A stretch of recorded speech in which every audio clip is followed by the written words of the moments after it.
I'm going to show you how to do a half double crochet. We're going to work it into this stitch right here.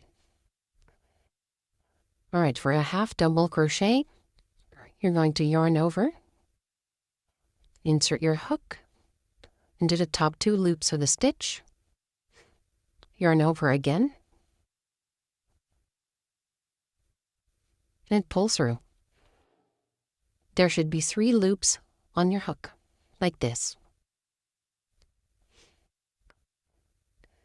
Yarn over one last time, and pull through all 3 loops.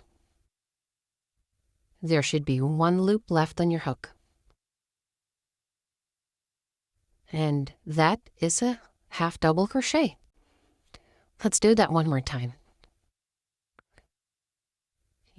Yarn over, insert your hook into the top 2 loops of the stitch, yarn over again, and then pull through. There's your 3 loops.